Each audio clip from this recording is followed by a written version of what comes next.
Want truly hydrated skin? Meet Osea's Body Care Breakthrough Hyaluronic Body Serum. It's clinically proven to increase hydration by 161%. It's lightweight, fast-absorbing, and delivers 24 hours of hydration for silky smooth skin without any sticky afterfeel. Treat your skin to clean, vegan skincare from Osea. Get 10% off your first order with code SUMMER at OseaMalibu.com. That's OSEA Malibu.com, code SUMMER. Man, that sunset is gorgeous. Grill, patio, sunset. Hard to get better than that. Unless you're browsing Carvana's inventory while you soak it all in. Oh, burger time. So sit back, get comfortable. Carvana's got thousands of cars under $20,000 just waiting for you. I could stay here forever. Carvana, where car buying meets comfort, meets convenience. Download the app or visit Carvana.com today.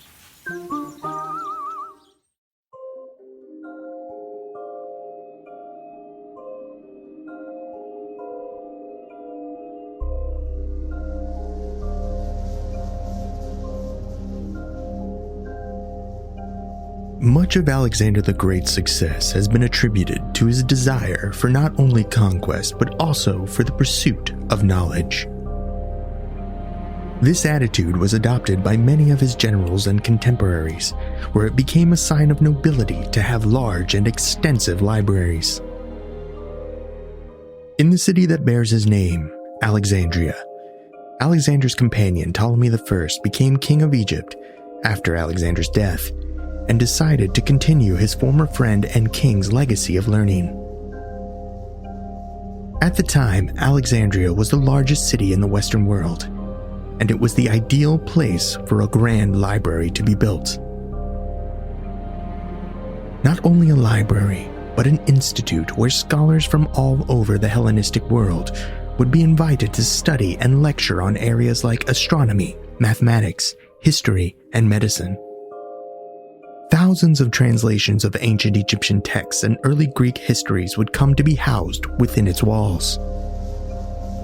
The exact location of this grand library is now a mystery. Rumors of its destruction and the vast volumes of knowledge lost have haunted historians and archaeologists to this very day. This case file joined the theorists as they search for the knowledge of all the lost liquors within the halls of the Library of Alexandria.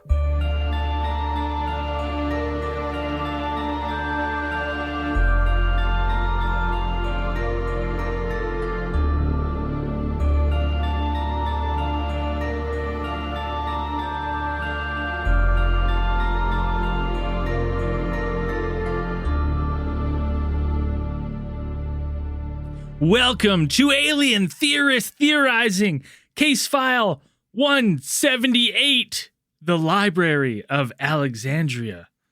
I'm Braden. I'm Zell. I'm Dan. And I am Andrew. Welcome to the show. Sounded like the opening of like talk radio. Yeah, it does. You know what I wanted to...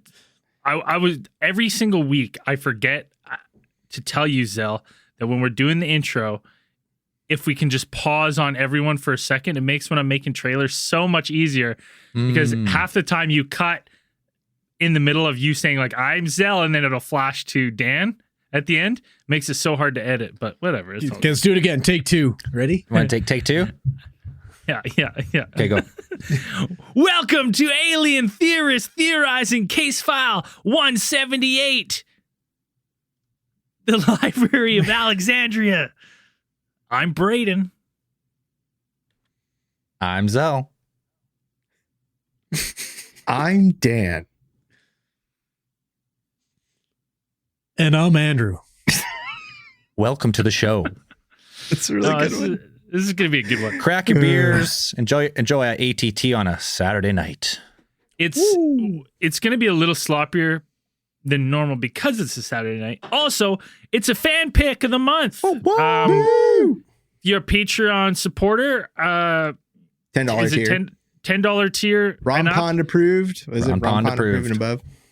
Ron Pond approved and above. You get to dictate where the show goes once a month. We put up some topics from the ever-growing, ever-expansive list.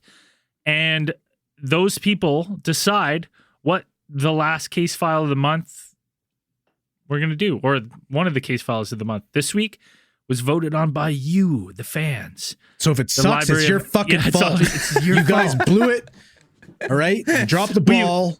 We You put brought this it on one on there yourself. because we thought you wouldn't vote for it and you'd vote the Alaskan ghost town. But no. I mean, I put it on there because people were legitimately asking for it. So I said, okay, I'll put it on there. It's highly We requested. gave you the layup. All you had to do was fucking dunk that shit. And Yeah. you didn't. You dropped Put the up a ball. brick. I mean, there's nothing wrong with this topic. Technically, I think it's okay. I just hope you brought your learning pants.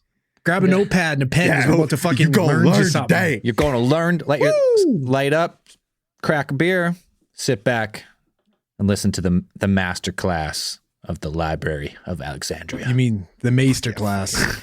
Yeah, Maester class is fucking drunk class. Drunk? It's drunk history. Just drunk history. We stole the show, Yeah, but worse. but worse. Yeah, 100% worse. That show is actually fucking amazing. It's because those are actually good show. historians. This Yeah. is more like, hey, there's a guy who really likes history, and he's gonna get, or guys who really like history and are getting really drunk and are gonna talk about this. Not guys. Not guys love history. Just a couple on the show.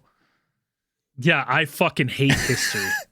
We all know this. History And that is sucks. why you are doomed to repeat it. That's fun. It's a fun topic. It's been highly requested, so we had to get to it eventually, and this is the month. Well, yeah. How do we want to start this? How do we want to go through the tale of the Library of Alexandria? Are we Daniel's jumping got right a into beautiful timeline. It's just lovely. Basically, like, I think everyone knows, spoiler alert, fucking burned down.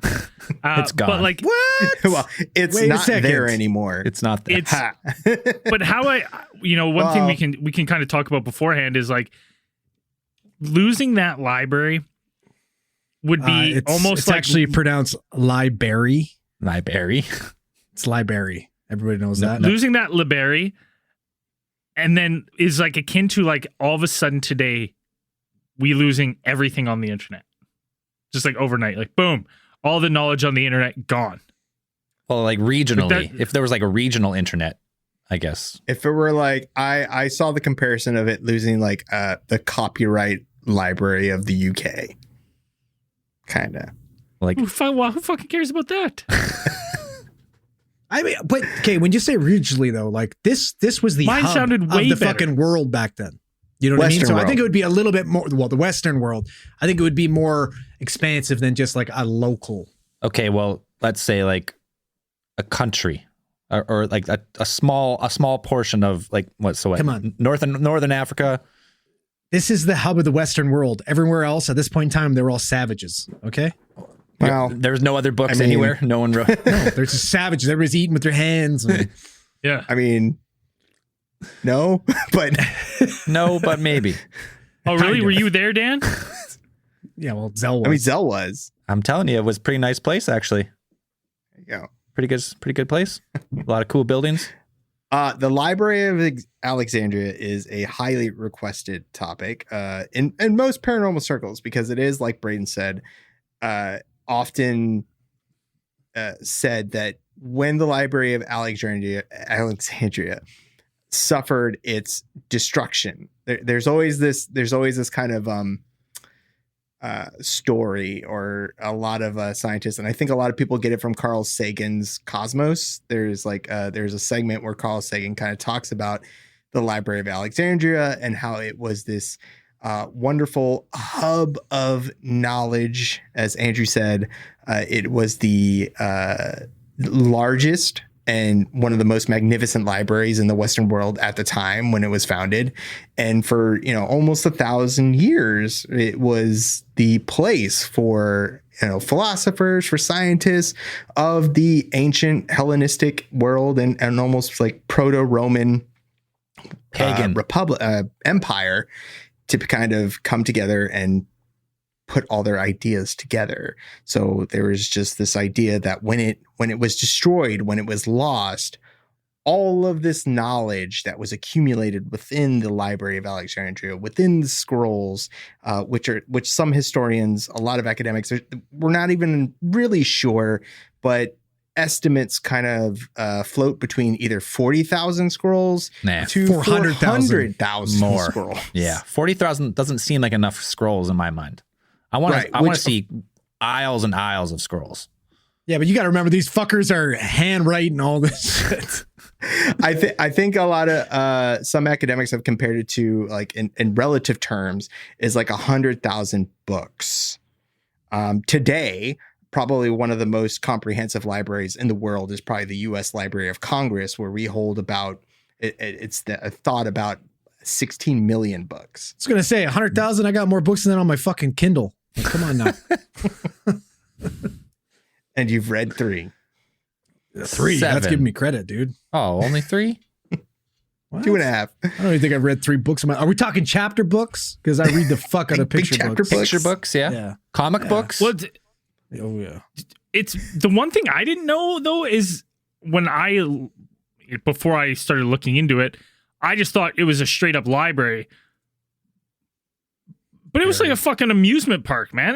They had fucking animals and shit. They had the world's oldest tractor. Like, they had everything. There's an amusement park for the Minnesota scholars. Iceman was also exhibited there. It was an amusement park for intellectuals, basically. They had like everything. 100%. And it was cool too, because like it was really good for, let's say, Greek scholars, because they didn't have to abide by the laws in their country. Because you go to Europe, like for example, in Greece, it was illegal to do any type of dissection.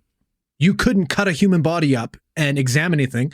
Where you go to Egypt, where Alexandria is, and you've been dissecting bodies for fucking thousands of years before that. Right, for mummification and purposes Exactly. such as those, yeah.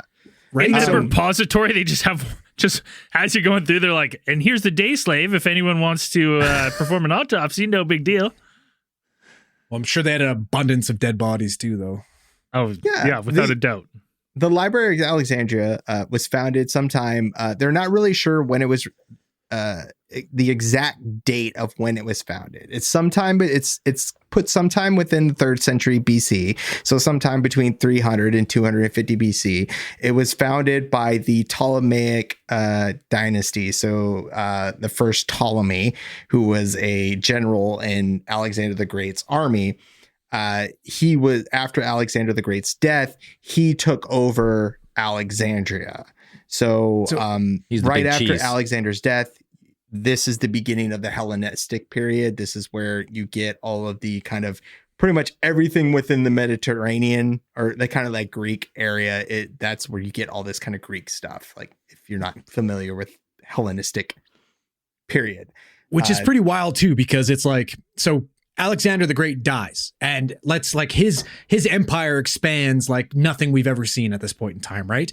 And he dies, and then he's basically got all these generals and whatnot to be like, all right, who gets what? I guess we have to fight and find out, right? So, like Dan was saying, Ptolemy is the one that was able to fucking conquer Egypt and take over. right. And Ptolemy laid the groundwork for the first library. Ptolemy the First, we know that was he was very much in line with Alexander the Great's thinking, where it was more Alexander the Great had been tutored by Aristotle, one of the most famous minds in history of the Western world, and put a great value on knowledge. Knowledge is power. They Right. say that's why he was as successful in battle, right? Is because he was educated in other facets of life, right? Right. He was very much a warrior poet. He was somebody who put a value on just knowing everything. If you know a lot of stuff, it makes things easier, not just like, military battles, but if you know history, you understand these things, you take in what your senses see and you apply them to, what's going on. You understand history, you understand other cultures, it helps you with these. Alexandria was the largest city in the Western world. Like, until Rome became a true like metropolis, ancient metropolis, like Alexandria was the largest city in the ancient world, as far as I know. Like how big was like a million people? Like, how big was this place? I don't know. I don't know off the top of my head. I really don't know. But that's what I saw from most people was like Alexandria, because like Alexandria was named after Alexander the Great. He made it his capital because actually the primary reason that he made it is because it was such a great, Yeah, it was a great naval base because it had a very natural harbor. You had a very good place to like place your ships, and you had great access. Where they'd be protected, yeah. Right. And you had a great access to the Mediterranean, easy way, out into the Mediterranean itself. And big thing about Alexandria too is that he wanted that to be his legacy. That's how he wanted to be remembered. He wanted to make that the new hub of the Western civilization. But wasn't there like a bunch of cities named Alexandria because he conquered so many places like named after him? I mean, there's an Alexandria, Texas. I think basically he just kept there's an conquering Alexandria, places. Virginia, and there's not. I think he kept conquering places, and he's like, "Oh, this is Alexandria for sure." Yeah, and then he conquered somewhere way cooler, and he's like, "No, this one's better. That's old Alexandria. This is new. This is the one that matters. Alexandria." Are you telling me that Alexander the Great landed in West Virginia? Mountain Mama? How else is he going to find Mountain Mamas? Northern Virginia. Some tells me he liked Mountain Papas too, but that's fine. To each their own. It's different. So Ptolemy establishes the Ptolemaic dynasty, which they begin to establish this entire, not only the library itself, he begins collecting all of the scrolls and everything within Alexandria itself, but he also has his scholars and things, invites great minds of the time to come in and actually translate scrolls, like old Egyptian scrolls, because Alexandria, located in Egypt, is a great place, and it becomes this great crossroads of cultures. So you have the ancient Egyptian culture, which has been around at this point, 3,000 years already. And then you have the Greek culture, which is now becoming the more dominant of the two. And then you have all these Greek scholars taking Egyptian writings, Egyptian papyri and everything, and bringing them into the library and translating them. And not only that, there is this a well-known kind of anecdote where the Ptolemy passed a law where each time a ship arrived into the harbor, the librarians would be the first ones on the ship. So the librarians from the library would actually go to these ships, every ship that docked at Alexandria, and they would go in and they would search for books, transcripts, scrolls. Well, and scrolls. anything. It's like you wouldn't. They would be like, you're not coming on. Like you're not allowed to dock unless you provide us with your scrolls and books. We're gonna make a copy. We're gonna give you the new copy, and we're gonna keep the old, outdated, fucking I like that. sea battered one. As soon as I read that, Rob Schneider popped in my head. Making copies. It's oh, go ahead. such a good idea. It's such a good idea, though. I mean, one, you get all information coming. Like the ships are like, oh yeah, we get a brand new copy, perfect. But also never talked about. I was like, you could easily doctor the copies that you're sending back. Well, right? Like you could be like, you could take this information that they've given and be like, that's a pretty good find. We're not writing that back on this copy. Like here, we'll lose a few pages. The other thing that popped into my head is, what if they were looking for something? Like what? And they didn't want to tell anybody. Like you know what I mean? Like what if they were looking for some fucking secret documentation, you know what I mean? Or something that they're like, they know its value, but nobody else does. And they're searching for it. And they don't want to put it out and be like, we're looking for this, because if they did, it would tip them off. The Glocka. Well, exactly. Maybe what happens? They have fucking ancient documents of the fucking Anunnaki's arrival or some shit like that, man. Like you never know. Something fucking wild like that. So that's the reason for the full blanket, search and seize of all literature, is looking for something. Yeah, and just not wanting people to know exactly what you're looking for. Yep. It's amazing. Perhaps. And it also is that knowledge and these having these scrolls, having access to these documents, actually in the ancient world was considered a sign of status.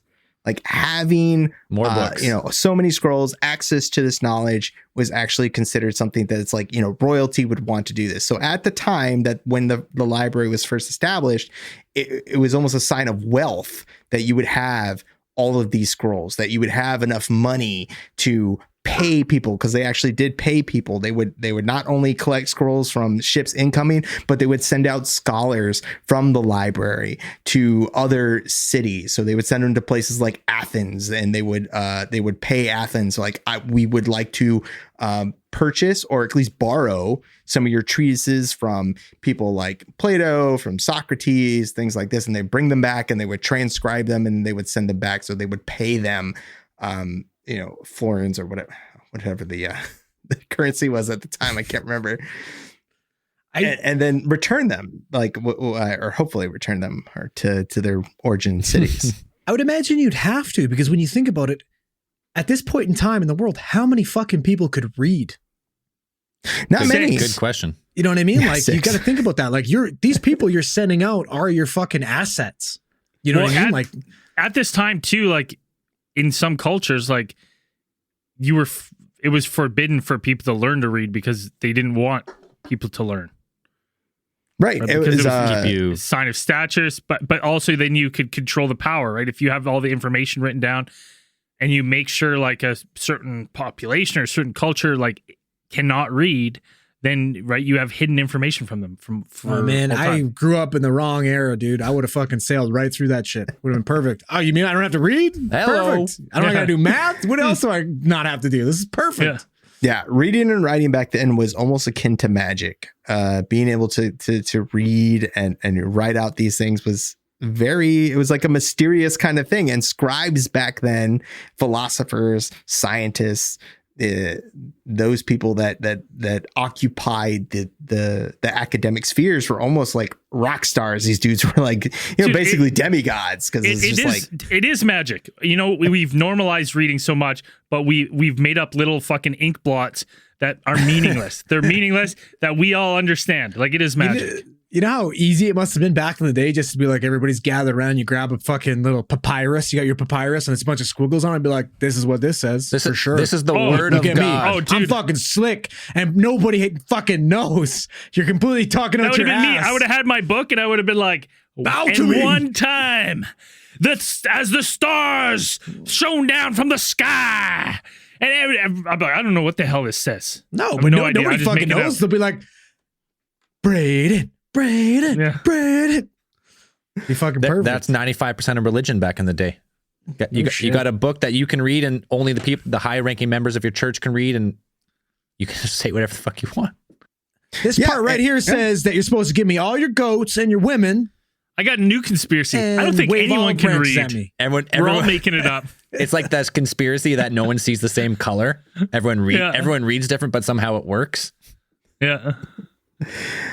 So this was very much, your guys's, assessment of the attitude of the time it's probably, pretty correct, that it was like having people, you only wanted the people to kind of have access that were, very much in your own interests in terms of like royalty, because the Library of Alexandria actually wasn't just like a public library. It wasn't like anybody could just walk in. From, historical accounts, the Library of Alexandria was actually part of a larger institute, which was known as the Museon, which was located in the royal quarter of Alexandria. And a lot of the, actually all of the scholars and things that worked within the library, within the Museon, it was like a research institute. You had lecture halls, you had places for the reading rooms, all these things that scholars could come into. But those scholars who worked there, it was very much like controlled by the royalty. They were paid stipends. They were paid by the Ptolemies, the rulers, the ruling class of Alexandria at the time. So they were very much, the information that was disseminated, the information that came out was very much controlled by the ruling class. Well, everybody knows the first rule of Maison was don't talk about it. Like, everybody had that was pretty hard, man. Is that what the city is called? Maison? Is that how you pronounce it? The Museon? Museon. First rule about Museon is you don't talk about Museon. It talks about Museon. You know what I thought? Jesus. You know what I found cool about that is that it's actually named after the ancient Greek muses, which we talked about on the Akashic records, right? Those are the people that told us who put the Gladiator, right? Yep. Well, it's just dedicated. They're like the goddesses in ancient Greek of like, Fuck, I love that what is name. it? Literature, science, and the arts. So that includes music, poetry, and everything. So like this one place dedicated to these the goddesses, the muses, which harbor all of pretty much human creativity, right? Mm-hmm. It's pretty cool. Yep. And also, additionally, you had not only did the library in its heyday, at its pinnacle, it expanded beyond even the walls of the actual royal quarter, and they actually established an additional site, which they called the Serapeum, which was it served as both a temple to the Greco-Egyptian god Serapis, and it also housed scrolls from the Library of Alexandria. So it was kind of like almost like a warehouse. Plus, it was also a temple. It was an overflow from the fucking library. It's basically like the outlet store next to it. They're like, this is all the shit that didn't sell. So we're gonna put it over in this one. It's all on clearance. It's the clearance racks. Right. But I also found it very interesting that the Serapeum dedicated to Serapis was actually a god that it's like they almost just made up. He's almost an amalgamation of the ox god of Egyptian culture and like their sun god, and kind of mixed together with like some esoteric Greek god, and they just kind of meshed them together, and they're like, As long as it's this not guy is the reptilian, guardian Dan. of Alexandria. So you had all these people coming together. You had people studying within the Library of Alexandria. You attracted all these scholars from all around the classical Greek world at the time. You had people like Euclid, Archimedes, Erasthenes. I can't even say his name. It's so hard. Eratosthenes or something, right? Eratosthenes. Ratatouille. So if All these guys are mathematicians, pretty much. Isn't Eratosthenes is the guy who calculated the radius or the circumference of the Earth? Right, the circumference of the Earth within a few miles. Mm-hmm. Within 200 miles, 2,300 years ago. Exactly. Mind blasting. Yep. Insanity. Euclidean geometry. Wait, not 300 years ago. Way longer than that. No, 300 BC is what he's saying. 2,300. Yeah. That's fucking nuts. When did that, like, how long did it take for fucking... The guys like this. I got it. Crazy. How long did it take? What? Sorted it out. Like, how long did it take for that to become fucking popular culture around the world? Well, I think it like that. Was it Galileo? Who the fuck was it? No, I think it was popular. I think it was probably popular culture until like the Dark Ages lost all information and the church took over, and then the church, Earth was the center of the universe, and then it took us another 300, 400 years to get back to realizing. Right. I think heliocentrism also. There are reports that there are some scholars that say that at least one of the scholars, I can't remember his name right now, but he studied at the Library of Alexandria as well, and he also proposed the idea of heliocentrism before, like way before you had like Galileo and all them, where it's like the Earth revolves around the sun, not the other way around. But his theory back then was not widely accepted. You know, all the other Greek scientists were like, "You fucking moron! Like that's not right." Yeah. So they still thought, they're like, okay, maybe we live on a ball, but the ball is the center and everything flips around us. Yeah. I seem to remember reading too that there was someone there, I can't remember the name, but that had early fucking designs for a fucking steam powered engine. I briefly stumbled across that. I wasn't sure if that was just the internet making stuff up or not, but no, that is true. I can't remember the name off the top of my head, and I didn't put it in my notes, but something to these. But yeah, no, they had John Deere. World's oldest tractor. He didn't necessarily build the plans or have the plans for the steam engine, but it was just like a steam thing. It's basically like a ball, like a bronze ball or something, and then with like two outlets on each side, and then you just kind of put water in it, and then you would heat it over a fire, and then it would like spin like because the outlets were put on opposite sides, like angled opposite of each other. So you just have like this kind of so it was like spinning rudimentary steam power, but not like actual engine yet. Right. So like the principle of having like things moved by steam.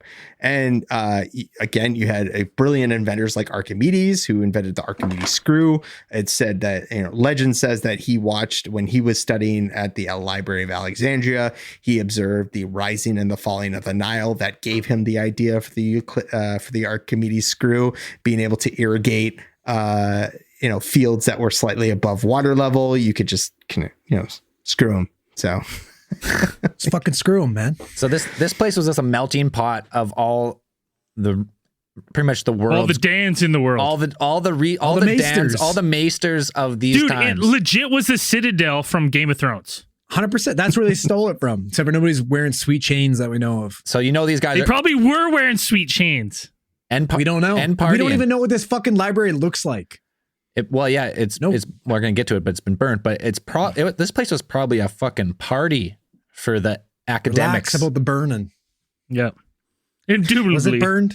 Was it really burned? Well, I mean, but yeah, like we said before, these dudes were the rock stars of their age. So it very much, I would think, when I picture it in my head, it's a bunch of dudes just like getting wasted and getting high and being like, "Hey, nerds fucking rule!" Hey, dude, you want to go to the forum and scope out some hotties? Like, yeah, bro, I got this fucking trees I just made up. It's a real fucking toga dropper. I got it. Toga dropper. Fist bump. Fuck yeah. Yeah, I can very much see that as a real thing. It's just like, can you smoke papyrus? You roll that shit up. Yeah. What? Well, I know at least the one they talked about. I got a new mathematic formula. I want to fucking try out, brah. Let's fucking rage, bro. Wasn't the bush there? Let's do some fucking calculus. Yeah. Isn't there a bush in that area, like Egypt and like around that like southeast Mediterranean, like the? You mean the talking bush that talks to Moses? Yeah. What's the bush called? What's it called? Is it that bush that you talking about? There's a type of berry. Is there a bush that God lights on fire? I don't know. I'm sure there's a lot of bushes. That area? No, there's a back then. Yeah, there's a hallucinogenic bush there that has berries or something, and they do say like maybe that's how a lot of these stories originated. Like people took these hallucinogens and they're like, fucking God's talking to me through this bush, man. But they ended up these berries. This just came to me, but I'm gonna search it really quick after this. But possibly these guys are all doing that. What do we got to do to get some of these berries? I mean, sure, yeah, getting wrecked and whatever. I'm sure it helped. It's not like, bro, that's it. We're wasting our time. We're doing a podcast on Saturday night. We should be eating fucking Jesus Bush berries and doing math. Yeah, that'd be way cooler. I 100% agree. Yeah, way better. It is just it kind of blows my mind that you had all these people there studying all these things. And also another thing that really comes up is that the establishment of like the first kind of organization for a library comes from the Library of Alexandria. You had this guy called by the Greek scholar named of Callimachus of Cyrene, and he established the Pinax, right? Yeah. Which is the oldest known library catalog in history. So because you had all these scrolls, because you had all these topics of discussion, and you always had people coming through, you needed some way to be able to find all these. To find out what you're looking for. Is it better than the Dewey Decimal System? It's gotta be. I mean, probably not. Dewey Decimal System is pretty fucking rad. Dude, I like it. It was basically fucking invented there because before they used to just fucking sounds like they just threw the scrolls in the fucking shelves and they're like, we have the largest collection of information, but we have no fucking idea. Can't fucking find it. We can't find anything. And then so you finish copying all these fucking things and you get all these beautiful things. You just walk in this room and huck it. And just toss it. And then this guy, I don't remember his name, but I think his name was Dewey Decimus. And he fucking organized, he spent years organizing it. And he's like, listen, right? A, then B, and C. We're going by author, by subject. 0.002. Erotic fiction goes over there. It's like, why is like 80% of this library erotic fiction? You got to go through like those fucking sweet like fucking curtains to get over to the erotic fiction back in the day. Some beaded curtains, but everybody hears when you go back there. Oh yeah. Like, oh, Shame. Results in flogging. Yep. So yeah, it is a amazing place, and there's a lot of innovations and things that took place within the Library of Alexandria. But the thing is that now it's lost. She gone. She's gone. All right. Just before we get to the theories of why, well, I mean, there's a central theory why everyone thinks, oh, it must have burned down, but there might be more to that. So let's take a quick beer break. We'll be right back.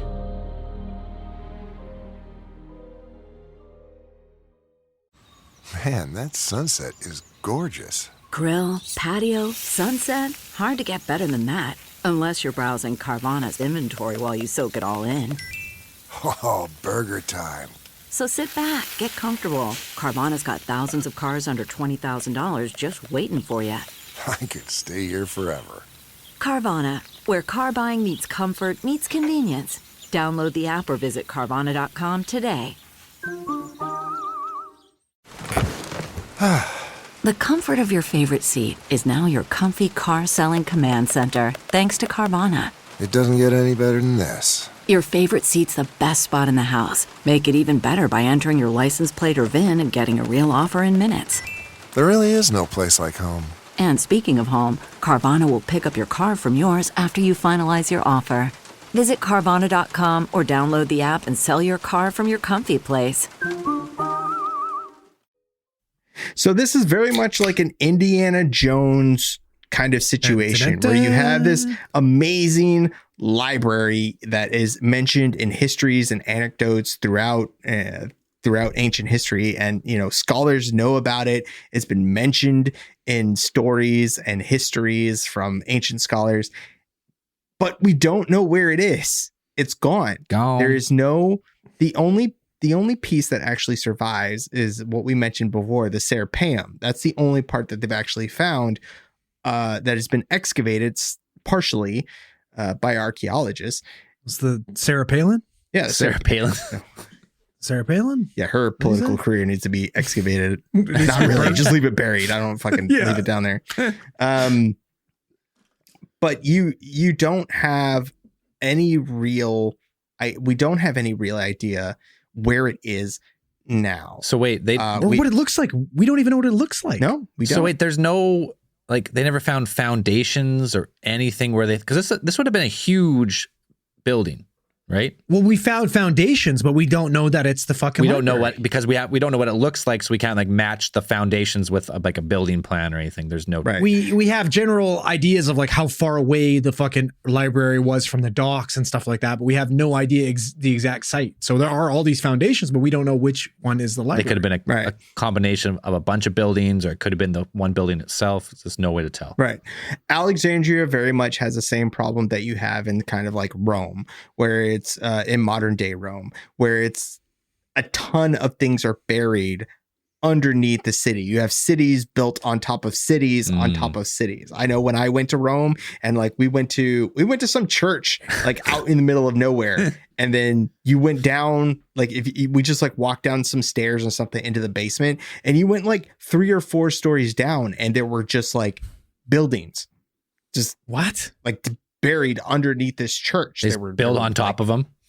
Yeah, Isn't it's like in Futurama when they're like New York 2 is old above New York. New York. Yeah, it's built. Old New York. Well, isn't that the same with San Francisco though? Isn't San Francisco on top of some part of like old San Francisco?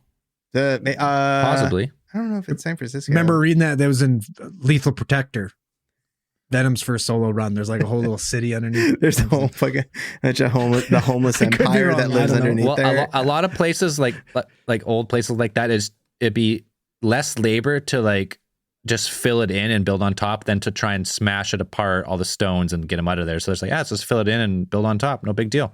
Who cares? No one's ever going to see this.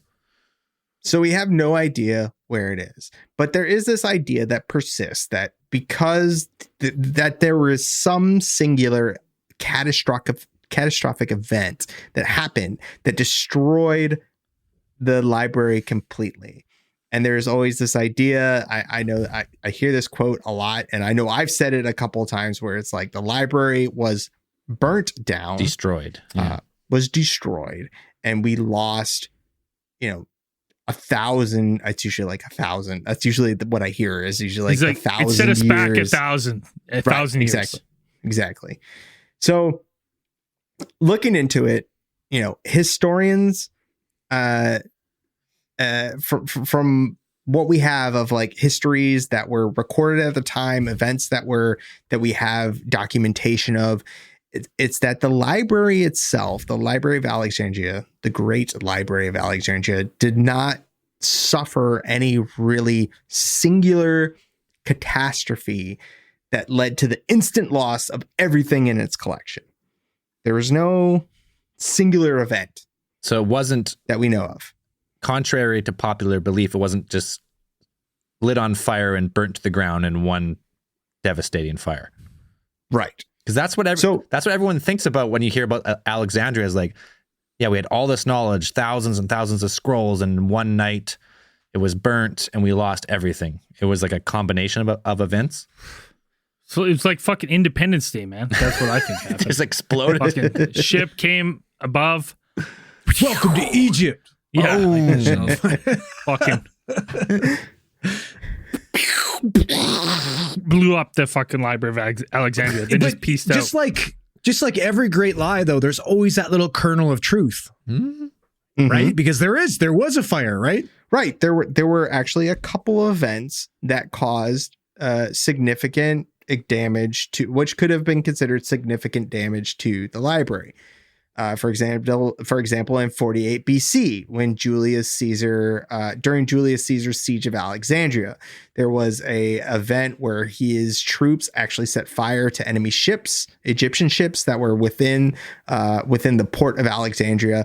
And when they did this, an unintended consequence was that they actually burned the fires from the ships, spread onto the docks, and actually spread to warehouses that were associated with the Museum, with the Library of Alexandria, where they had perhaps been storing scrolls at the time.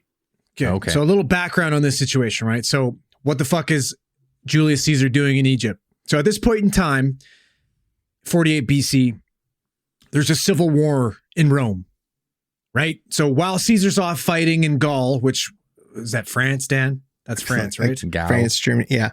So so Caesar's off trying to conquer Gaul. Back in Rome, Pompey is kind of just leading his own little fucking takeover of Rome while Caesar's away. Caesar comes back. Pompey's like, I am no match for Caesar. I need to get the fuck out of here. He flees. Where does he go? Of many different places where he ends up getting his ass kicked, which soon leads him to Egypt. And so what happens in Egypt? So at this point in time in Egypt, Egypt's being ruled by, like, we already mentioned the Ptolemy, right? We talked about Ptolemy I. And they were very much, they were the longest ruling family in Egypt. Yeah. Like the same family. They led for over 300 years. So at this point in time, we have, I don't even know what number Ptolemy, the child king. Right. And his sister. He's like, I hate reading. and his sister, who was Cleopatra, right? Mm-hmm. So Caesar chases Pompey all the way to Egypt and tries to fucking track him down. Now, at this point in time, like, Pompey and Caesar were very close. They had a really good relationship. Caesar wouldn't have rose to power without Pompey's backing, because Pompey brought the military and whatnot. Right. So, you know what I mean? Like, obviously he wanted to fucking bring this guy in and be tried, but he was also still a member of fucking Roman nobility, Pompey, right? Mm-hmm. So when he finds out that Pompey fled to fucking Egypt, the first thing that Ptolemy, the child king, does is have him beheaded as a gift to Caesar. As he would. Caesar shows up and is like, that's fucked. That's not okay. Like, this is a Roman nobleman. You can't do that. Can't just chop his head off. Exactly. So in doing so, he put a rift with him and Caesar. So Caesar went out of his way to track down his exiled sister at the time, who was Cleopatra. They started fucking stuffing, one thing led to another. Yeah. They kind of formed an alliance against the child king Ptolemy. And that's where we have this burning, because they laid siege to Alexandria. And like we talked about before, Alexandria is this amazing port city, right? Caesar gets there and is automatically outshipped. They're outgunned. They don't have enough. So what do they fucking rely on? Just like Tyrion, fucking hellfire. Oh. Lights everything on fire. Fuck it. Blow it up. Let it burn. But that being said, like, I'm not entirely sure that even the library was affected by that. Like, we hear that there were warehouses that were part of the fucking, the masonry. What was it again? The museum. Everyone would know the library's there. Everyone would know the library's there. At this point in history, that library has to be valuable. Like, any ruling like leader has to see the value in that library. Well, and not like, you got to remember too, everything, like I don't know if, you know, one of the big things when you learn about Caesar, Julius Caesar, is the fact that he idolized Alexander the Great. Right. Absolutely idolized him. And he's going to go down and fucking burn down one of his greatest fucking contributions to the world. Like, and so like in his own words that he says he mentions that he burned a fleet in the docks of the city, but makes no mention of the fire destroying anything else. His account was continued by his lieutenant, Aulus Heritus, and he basically says the fact that that any fire damaged the city, but he doesn't. He basically says that the city's basically fireproof. Nothing's made out of fucking wood at this point in time. The only thing That's what I was going to ask. Like, if the ships light on fire. Sure, like, yeah, the ships are made of wood, but how from on the water, like how far up, like these are a lot of things that we don't know because we don't know exactly where the library is. Like, how far from the water was this place? How would the fire reach? Like, did it burn the dock? The dock burned the boathouse burned some other houses, and it just like kept cascading up the hill and burnt. Like, these are things we don't know. So, and if they were not built with wood and there was some type, either like a mud brick walls or like whatever they were built with, like that wouldn't burn. So I can't see that a city that had the most knowledge, who is basically being like, if you come to our port, you have to give us your books because we're gonna copy them and put them in this library. They'd fucking just make it as flammable as fuck. Like, right. Tinder. But the thing is, that was at the time of Caesar's siege, that was 300 years ago, right? So you have like this long period of time between that. 300 years is, you know, in human, it's a long time. In human relativity, is a long time. So not for Zell. That's a few nights. It's a blink. Yeah, it's a blink, baby. Nothing. The next kind of story that you have is that historians really see that there's no real mention of the library after 260 AD. After that point, you don't really hear much about the library. And the thing is, at this point, later into the Common Era, you actually have people to kind of comparing the Alexandria way of thought, like the Alexandrian library, or those who are educated there. They actually start in a lot of the Western world, they start kind of seeing these people as kind of outdated.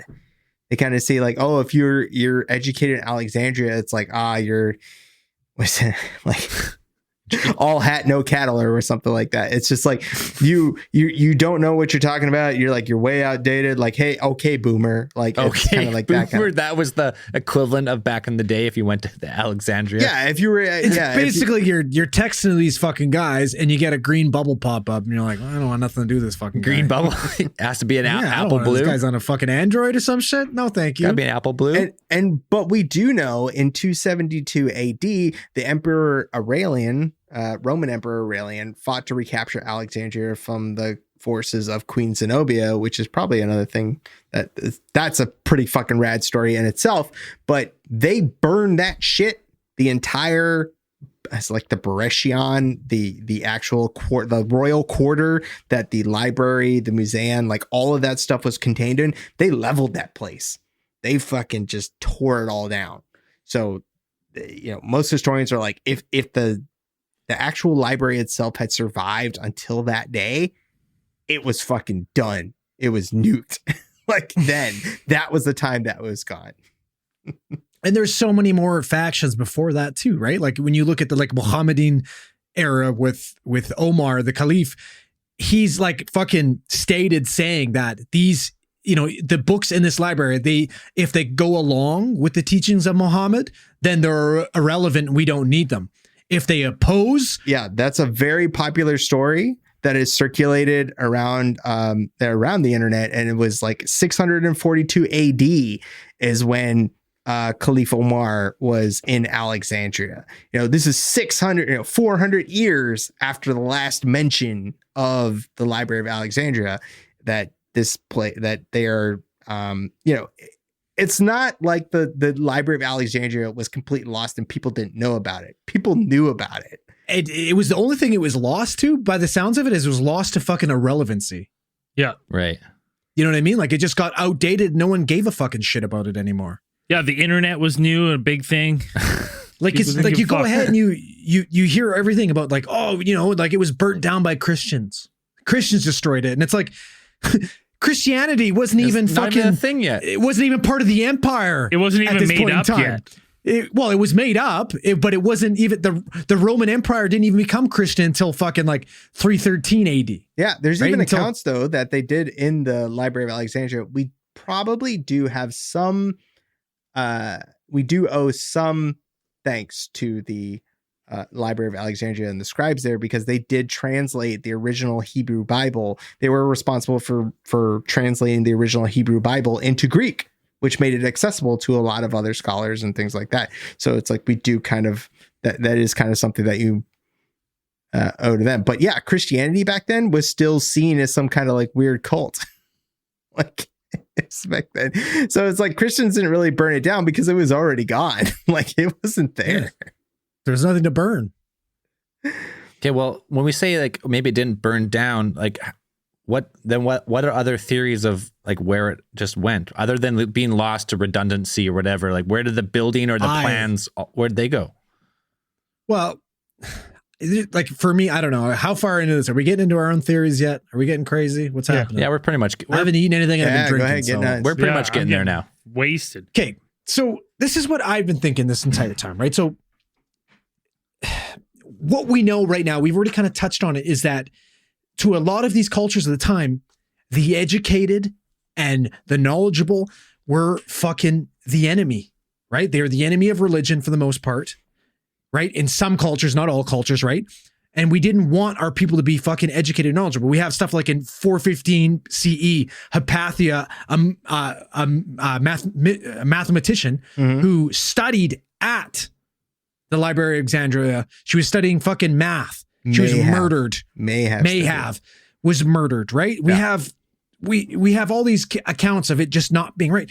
And what happens after the first time that Caesar sacked Alexandria? Like that was the first big issue we had, right? Is the Roman invasion of Egypt. What if that started tipping these guys off that, hey, you know what? Maybe this is going to be the first of fucking many. Maybe the Ptolemaic fucking era is going to end and we don't know what's going to happen and this knowledge isn't going to be safe anymore and we need to protect this. So what if they're the ones that fucking took it and said, hey, you know what? It burnt down when Caesar went after this and they took the fucking knowledge out of there in order to protect it. And then somehow it either got lost or it's still being protected to this day. Some other secret order or something's holding the secrets. Well, exactly, right? Because at this point in time, like these intellectuals know, like, you know what I mean? Hey, you know what? I'm from Greece, and when I'm in Greece, I can't do these practices because it's fucking illegal. But now here in Alexandria, it's completely safe and it's good. You know what I mean? Like, how are these other fucking cultures that are going to come over and conquer Egypt? How are they gonna take this knowledge? What are they going to do? You know what I mean? So it needs to be protected. It needs to be passed along. Okay. Sure. I like that. I don't know. So yeah, there's a lot of things that people speculate, knowledge and lost knowledge stuff that were contained within the annals of the Library of Alexandria. One of those things being the records of Atlantis, perhaps. Back then, from what we know, is that the the story of Atlantis, the one that was put forth by Plato, he said that was put forth by, taught to him by Solon and so and such. For all purposes within that, it's always kind of referred to as like fiction. It's always like he was using Atlantis to establish like a philosophic point. It was always something like that. So if there was a record of Atlantis, even if you were like, perhaps they weren't talking about Atlantis, perhaps they were talking about the Minoan civilization that was kind of lost between then. Minoan civilization spanned between 3000 BC, 1100 BC, all the way back into almost like, that's like the beginning of Egyptian culture. Almost. It's like Neolithic almost. And the thing is, it's like, for me, and for a lot of scholars, it seems to be, you can't really do that, or you can't really be like, okay, like that's the kind of records that would be contained within the Library of Alexandria. Library of Alexandria being established sometime around in the 3rd century BC. This is, even 1,000 years back then is like a long time. The only reason that we know so much about the past is because right now, the time that we live in, we have access to so much technology. We have so much technology. We have so much access to information that allows us to look deeper into the past. Back then, you didn't really have like archaeologists. You didn't have paleontologists. You didn't have these people who were interested in the history. The most that you might have from those earlier periods in history, like the Bronze Age, probably would have been from oral traditions. You wouldn't have anything really written down, because the earliest records that we have from those periods are like Mesopotamian, Sumerian clay tablets that we are lucky to find. Right. Yeah. So Code of Hammurabi. Right. So records of Atlantis being stuck in the Library of Alexandria, improbable. Like if that were a thing. Well, why not? Because if those records were so old, there probably wouldn't have been that many left. And if they actually copied the book, as they do, like they found this, one ship had one record of this place called Atlantis. They copied it. They kept it there. The copy they sent back was already torn and ravaged, and it was destroyed later. Would it even be torn though? Would it even have been on papyrus? Wouldn't it have been on like some type of stone fucking tablet, and that therefore probably wouldn't even have burned? Well, that's also one of the things we didn't touch on, was that we probably owe the development of parchment to the establishment of the Library of Alexandria, because papyrus was produced pretty much solely in Egypt. Right. Like, it was only there, and they didn't care to really export it. Exporting papyrus was extremely expensive. So it got to a point where, Greek and the rest of the Western world were like, you know what, fuck this. Like, we're just going to make our own shit. Like, we're just going to make parchment instead of fucking buying you for your fucking reeds, your smash reeds and all Dan, that shit. I just have one critique of your thoughts. Critique. When you say scholars, I feel like you need to say my fellow scholars. Yes, it's true. Okay. I think that's I also think that, like, with this, as the city was sacked and controlled by different cultures and different religious groups over time, I believe that the library itself was probably kept, I do believe it probably fell apart, in the years after it hit its peak and slowly declined. But I do believe that when the library was sacked, I imagine the cultures that took over Alexandria would take information that they deemed important out of the library, so it wasn't public knowledge, basically like a censorship, right? So they would take it, keep it for themselves, they not destroy it. But I also do believe that when they would sack it, they would take stuff that they'd be like, this is important for us to have, but we don't want people to know. But also, I do believe that they would go, and we just want to destroy this other shit because it doesn't line up with anything. We don't give a fuck. and we're gonna just erase this. Or they just didn't even know what it was. And like, just get rid of it. Just burn it. This is gone. And they would take chunks out. Like, we are gonna keep this. There is proof of that. Like there is. It is said that Caesar removed all of like, like have you heard of the Aryan? Basically, like it's the story of Alexander the Great's conquests. Fuck, if you haven't read it, it's called The Aryan. Read it. Okay, it's really entertaining.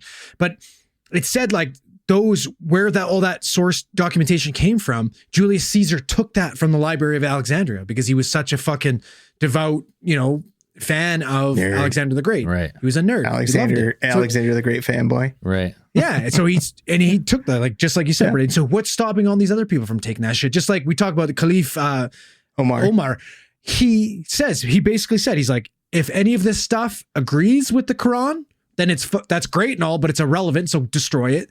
And if it goes against anything said in the fucking Quran, it's blasphemy and fucking destroy it. Yeah. Allegedly. Allegedly, but you know what I mean? So it's like, it's up to every single conqueror's discretion and what they want to fucking do to this place. That's the age-old saying of history is written by the victors, right? Like, you keep what suits your cause and you try and destroy what doesn't. And listen, we got a long history of burning books, man. Didn't we just burn a bunch of Harry Potter books not too long ago? Yeah, but Harry Potter sucks. So I mean, like, whatever. What are you talking about? Yeah, that's the only reason you don't like it is because you're in Ravenclaw. Harry Potter. If I was in Ravenclaw, I would be Harry upset. Potter's lame. Nope. Now, what about other stuff that could have been lost? Because we still don't have all the records of ancient dynastic Egypt. Mm-hmm. So because this place is not that far from Cairo and like the Great Pyramids and all that shit. No, it is not that far at all. If you were going to have a place where they would probably have translated like the ancient list of, pharaonic Egypt, the kings and pharaohs, ancient pharaohs and places of Egypt, Alexandria would have been a place to have those, because it was very much the meeting. It was very much the hub between East and West culture. Like, that was the place it was going to be. Like the kings who ruled there were pretty much, they were not just kings, but they were pharaohs as well. Alexander was considered a god to the Egyptian people at the time. Like there's a whole legend about him going to the oasis of Siwa and then consulting the oracle there about his kind of like his origins and being like, am I a god? And then he slept there. He had a dream where the Egyptian god Amun, the sun god, came down and told him that, yes, you are my son. You are my progeny. He went back, told everybody, and they were like, yeah, dude. But here's the thing, like, could there have been possibly scrolls written in the Library of Alexandria that, like you said earlier, Andrew, that depict the Anunnaki or ancient races that would affect some of these religions' control of, their conquest? Because it would directly conflict or, go against their religion, right? So totally. But that information would be fucking dangerous to be out there. So those would be you would want to destroy those. You'd be like, no, there was no other race because it's, our God was the one that created this, and all this other, this is nonsense. But the only thing I could say about that too, though, is like, we still know about pagan culture. You know what I mean? And like at this point in time, it was like Caesar was a pagan, right? You know what I mean? And they were perfectly okay. So isn't pagan just like any like minority religion? Isn't like it's like an all-encompassing term, or what exactly is pagan? Paganism? Yeah, well, I think that's when girls wear it and give it to you, a guy. Pagan? Just gotta fucking bring it back, man. Anything to do with the cheese. He can't let it go. Anyways, what were we saying? Where do we go? Am I wrong? The pagan religion. I'm sure there is a pagan religion. You may know more about it than most people, but yeah, is that what you're saying? One of the things that's usually popular to throw out there is that perhaps the Library of Alexandria did contain records of, better to give us, that would have gave us a better understanding of ancient Mesopotamian cultures. It would perhaps even held knowledge of the people who built Göbekli Tepe at some point, even though Göbekli Tepe probably predates written language by thousands of years. So, like, Like, Crazy. Yes, but there might be there. You know, we may have lost something that, you know, from that time that talked about there being a buried structure 100%. and the reason why. There could have even been more detail. We have no idea. They could have detailed the entire event. Well, like if you're going with the Atlantean thing, that's at the same time frame as Göbekli Tepe, right? That's the same, like 12,000 years ago. Was it 10,900 years before Solon, which was whatever, whatever before whatever. So if Atlantis was a place or a culture or whatever that was swallowed up by a cataclysm, as goes the story, Göbekli Tepe, which we found now, would have been at the same time.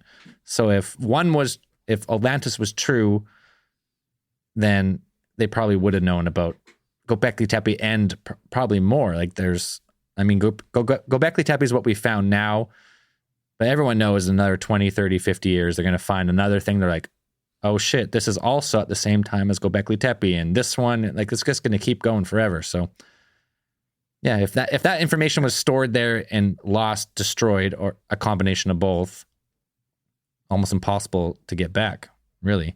History's a mystery, man. Now, what other speculations are there about the Library of Alexandria? There are tons because we don't know where it's a mystery.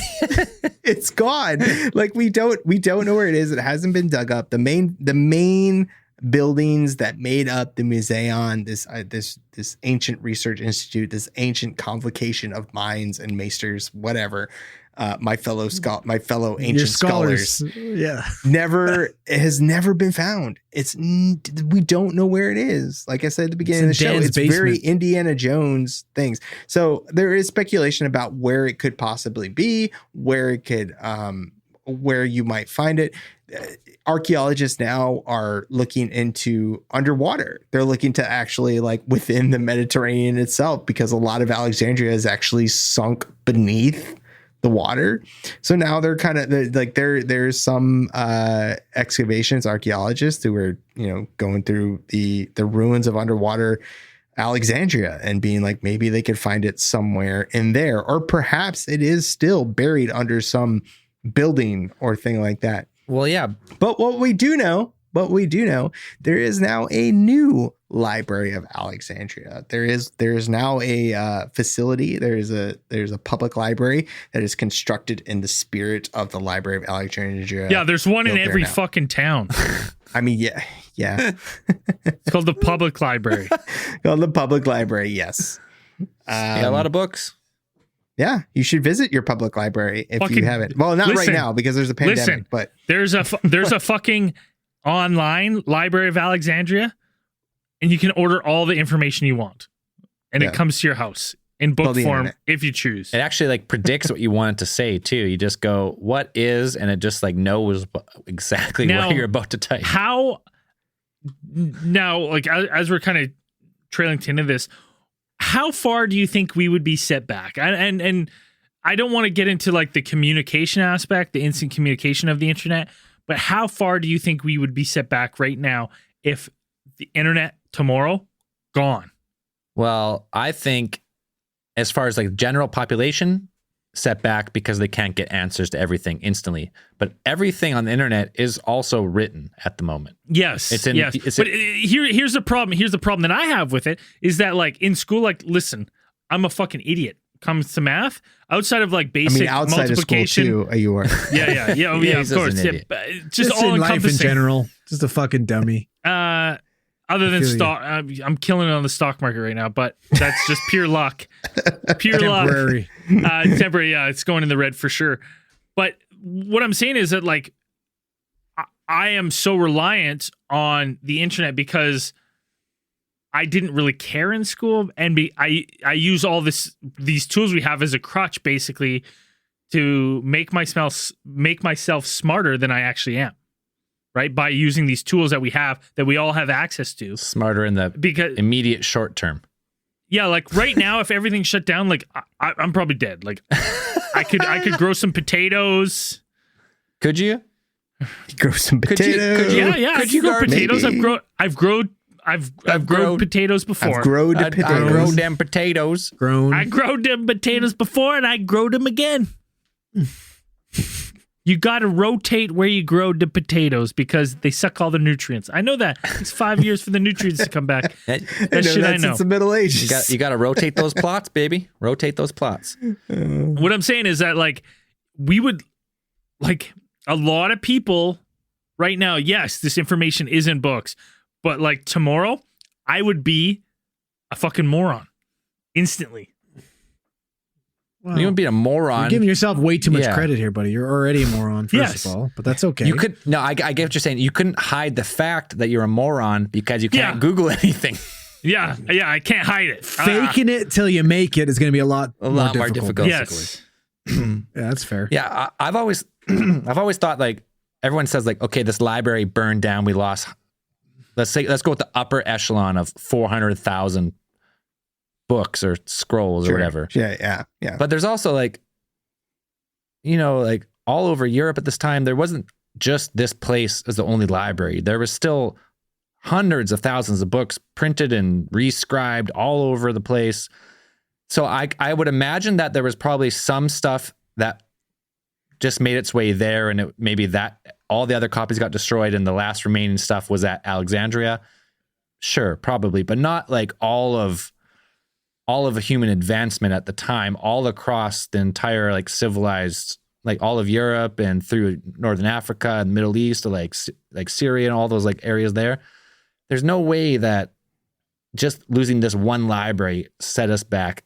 I don't think, like some people say, 1,000 years. Like, we might be in, we might have colonies on every planet in the solar system right now if we didn't lose this library, as sometimes you hear. That's ludicrous.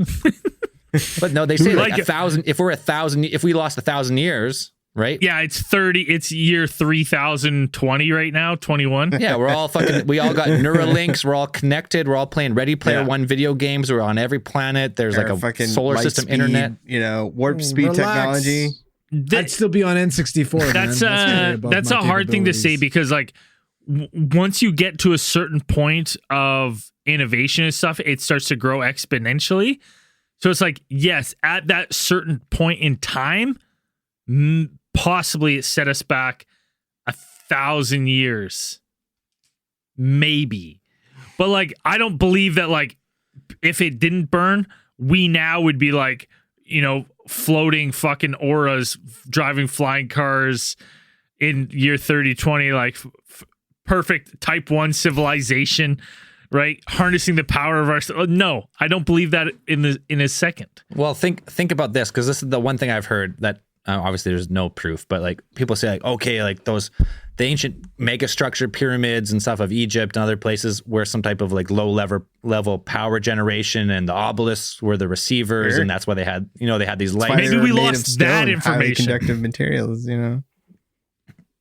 So I'm just saying, hypothetically, say this was like there was some different physics that we didn't know about, that these people had figured out how to generate at least light emitting electricity. Sure. If that wasn't, say we didn't lose that, and that the pyramids are built in what was it, 2,500 BC or whatever they say. If we didn't lose that, and that, like, if the Library of Alexandria was the last remaining bastion of this information, and it got out then, and we started building power generation back in the year 300 BC, maybe we might be a lot farther ahead. But that's a big ass speculative. Yeah, but maybe the pyramid back then, like, it took that structure, in what you're saying, that entire structure, to light the equivalent of a light bulb today. Maybe it was like this big, like do you know what I mean? Like, but, like, to be honest, you would be like, you build that pyramid, it's enormous, and it lights that single light bulb that we have today, and everyone would be like, whoa, holy shit. It's fucking cool. This is next. It's like the equivalent of, like, old computers back then, when you'd have, like, 1 gigabyte, and it was like a fucking warehouse. No, I just 30 years ago. I just seen, like, a video of them unloading a old, like, IBM 5 megabyte hard drive, 5 megabytes, so, like, the size of a, like, back in the day, old floppy disk, one of those little floppy disks. Yeah, 5 megabytes, 1968 was the size of a truck, and there's like 8 guys unloading it and, like, wheeling it in. It was 5 fucking megabytes, man. Yeah, man. Maybe the pyramid was 1 megabyte. You know what I'm saying? Yeah. Like, who knows? Yeah. I just always thought, like, there's no way losing just one library can erase all of human ingenuity, because there was a lot more. Dan, I think you actually had in the notes. I don't have them up right now, but there was some other ones of equal proportion almost at the time. Oh, there was tons. There was a few in the Middle East that got fucking sacked and destroyed. I can't remember. Well, the you name have of it. technically the rival to the Library of Alexandria was the Library of Pergamon, which is in Turkey, modern day Turkey. And we actually know where that one is because it has been excavated. There are the foundations that we have. And that one was said to have housed at least 200,000 scrolls. So at the very small, like at the biggest scale, it was half the size of Alexandria, right. And the which is still Pergamon, huge. the Pergamon was like it was a contemporary to the Library of Alexandria. So this was, they were built within kind of like the same time, within a couple hundred years or so. And like Zell says, the Library of Alexandria was not the only library. There were tons of other libraries. Like there is not only within it was the Harvard. It was the Harvard of the day. Like it was the mind. Yeah, it was world's certainly, best scholars. or from what we understand or what we know, it was probably the largest within the Western world, at least within the Mediterranean. It was the largest and probably the most like documented. Well, like when you look at it this way, none of these other libraries, I'm assuming, were in this fucking perfect of a position to be in this major hub port city that is the fucking go-to place to be, and then have the fucking legislation that if you come here, we're confiscating everything. You didn't have you didn't have this place, the perfect location to trading from, inland Africa, what is located in there, gold and resources and all those things that come up from inland Africa within the Nile to go out to trade within the Greek Hellenistic world at the time. You didn't have any place that was probably, couldn't have been in a more perfect location in order to become the hub of information for the ancient Western world. Well, the other thing is like, I don't believe that any really important information would be available to every member of the public. Yeah. Right. I don't believe that if something was important, they'd be like, where we should put this? In that fucking library where we put everything else. Well, technically. But it wasn't like I said before. Like a Library of Alexandria wasn't available to the public. It was royally controlled. It was very like the only scholars that were able to access the. What I'm saying is there was still, I guarantee, personal guarantee. Personal guarantee. You heard it here first. The personal guarantee that there was some off-site place where like some real important stuff was stored. A lot of, royalty back in the day, aristocracy would have probably had their own private collections, but that still is a thing today. That is still a thing within not only not only about books, not only about scrolls, not only about those things, but you have probably private collections that contain things like one of a kind fucking dinosaur bones, like one of a kind artifacts from Egypt, one of a kind artifacts from the ancient world. They're imagine the amount of historical fiction that the Vatican has, and it's dude, I guarantee you well, it doesn't make sense for the Vatican to. I get it. They have their library, but I'm like, if there's information, some people are like, oh, if the Vatican, maybe they probably have books on proving that there is no God and no Christ and this shit. I'm like, why wouldn't you just destroy it? You just destroy that shit. Of it. Yeah. Honestly, you would just get rid of it. Why would you hold something that would like the dagger to your own heart? Why would you keep it? Like you'd be like, that's one for the furnace, right? Like. I don't believe the Vatican has that kind of information because you would just destroy it. Like, why? You would be an idiot if all of a sudden, it's 2025 and they give your boys access to the Vatican and we find books and scrolls proving that all this shit's made up. I'm gonna. The first thing I'm gonna say, I'm like, why didn't you guys destroy these? Yeah, you idiots! What the fuck's wrong with you? Idiots, morons. I don't need the Library of Alexandria to tell me that you need to fucking burn these. Yeah. Yeah, it is one of those things where it's just like, this topic is very cool because it's just, again, it is a lost thing. It's very much like we talked about the tomb of Qin Shi Huang or whatever, the first emperor, the first Chinese emperor. It's like, it's literally lost. Like, we don't know where it is. We've never been able to find it. We have all of these stories about it. We have all these anecdotes about, people went to go there. We know that, famous minds, Eratosthenes and Archimedes, all these people that we know are like household names within Western culture. Like, we've heard about these people and they studied here, but we don't know where this place is. Like, we've never found it. Yeah, it's just really cool. And what knowledge could have been contained there? We don't exactly know everything that was contained there, but we do know from the Pinnakeys, the actual cataloging of the things, we do have parts of it. Apparently most of it has been lost, but we do have like a kind of like parts of it, pieces of it, that remnants that archaeologists have been lucky enough to find. And it gives us kind of an idea of what is that was within there. And it seems to be that a lot of the collections of the museum, of the Library of Alexandria, it's not necessarily like histories and things like that. It's mostly like dramas and philosophy that were actually kept within the thing. It actually seems to be that like histories and science were actually a smaller section than you had all of these things of, dramas, all the comedy and philosophy. Maybe that goes to what Braden was saying, though. Maybe they kept that stuff in a separate spot and kept it fucking protected. Well, dude, they had animals and shit there, right? Like, you know what I mean? Like, well, we don't know. We don't know for sure if they had animals there. It's been loosely mentioned. That's not been proven. Yeah, we don't even know where the fucking place is. Back then, science wasn't like a 100% thing. It wasn't like this is like still isn't. Yeah. But it's like, why would you write stuff down? Why would you keep all these things? Like, who would really back then? Like, who would give a shit? I'd rather have stuff that's like,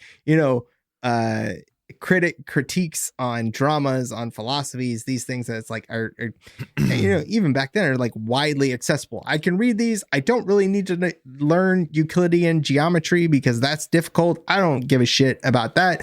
I can read this funny. I can read this drama, this comedy or whatever, and then I can read somebody's, basically Reddit comments on all of this shit, because that's apparently is a lot of. So what you're saying, it's the Library of Alexandria was just basically Yelp reviews.